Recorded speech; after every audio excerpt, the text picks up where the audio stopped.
L'être humain est complexe, mu par une multitude de facteurs internes et externes. Nous ne sommes pas fondamentalement bons ou mauvais, mais plutôt un mélange des deux. Nos actions reflètent souvent cette lutte intérieure entre nos désirs et nos valeurs. L'erreur est humaine, comme on dit. Cette faillibilité inhérente est ce qui nous rend uniques, mais elle peut aussi nous entraîner sur un chemin aux conséquences imprévues. Nous sommes façonnés par nos expériences, notre éducation et la société dans laquelle nous vivons. Ces influences modèlent nos croyances et façonnent notre compréhension du monde. Cependant, malgré nos meilleures intentions, nous sommes enclins à faire des erreurs. Ces erreurs de jugement peuvent provenir de diverses sources, notamment nos désirs, nos principes et même nos tentatives de nous défendre. Nos désirs peuvent parfois obscurcir notre jugement, nous conduisant à agir impulsivement ou sans tenir compte des conséquences de nos actes. De même, nos principes, bien que destinés à nous guider vers un comportement éthique, peuvent parfois être mal appliqués ou mal interprétés, causant des dommages involontaires. C'est dans nos moments de faiblesse, lorsque nous sommes animés par la peur ou la colère, que nous sommes les plus susceptibles de commettre des erreurs.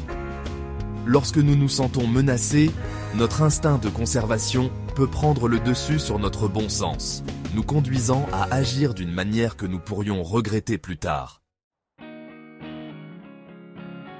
Les désirs sont de puissants moteurs. Ils peuvent nous conduire au succès, mais aussi à l'erreur. Nos valeurs, souvent inculquées dès notre plus jeune âge, agissent comme notre boussole morale. Elles nous guident vers ce que nous croyons être juste. Cependant, c'est le conflit entre nos désirs et nos valeurs qui complique les choses. Imaginez que vous trouviez un portefeuille dans la rue, plein d'argent. Votre désir pourrait être de garder l'argent, surtout si vous avez des difficultés financières. Cependant, vos valeurs, comme l'honnêteté et l'empathie, vous disent de le rendre à son propriétaire légitime. Cette bataille interne entre désir et valeurs est une constante dans la vie humaine. Parfois, nos désirs s'alignent sur nos valeurs, ce qui facilite les décisions. D'autres fois, ils s'entrechoquent, nous obligeant à faire des choix difficiles. C'est là que le risque d'erreur apparaît. Si nous privilégions nos désirs par rapport à nos valeurs, nous risquons d'agir d'une manière qui contredit notre boussole morale.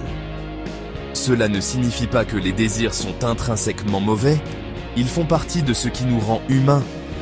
La clé est d'être conscient de leur influence et de rechercher un équilibre entre nos désirs et nos valeurs.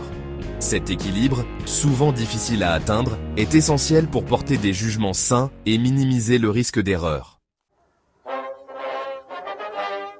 L'instinct de conservation est fondamental chez l'être humain. Lorsque nous nous sentons menacés, physiquement ou émotionnellement, notre réaction naturelle est de nous protéger. Cependant, cet instinct, bien qu'essentiel à la survie, peut aussi nous induire en erreur. Dans le feu de l'action, lorsque nos émotions sont exacerbées, nous pouvons faire des choix que nous reconnaissons plus tard comme des erreurs.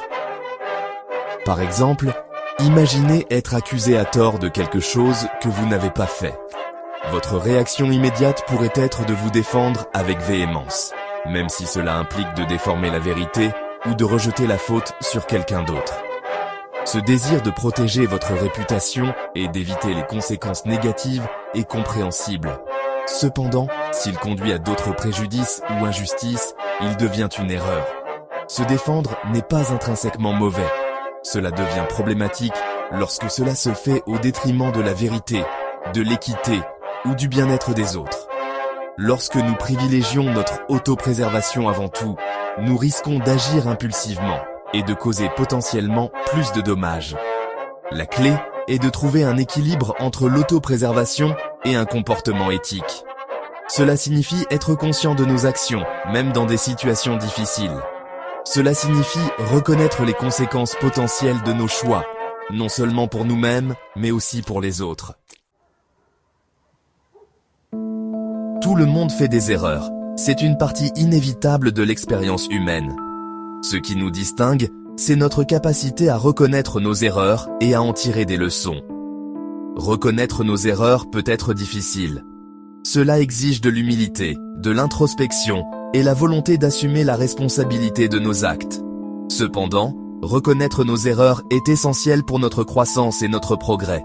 Cela nous permet de comprendre où nous avons mal agi, d'apprendre de nos expériences et de faire de meilleurs choix à l'avenir. Nier ou minimiser nos erreurs, en revanche, nous empêche d'apprendre et d'évoluer.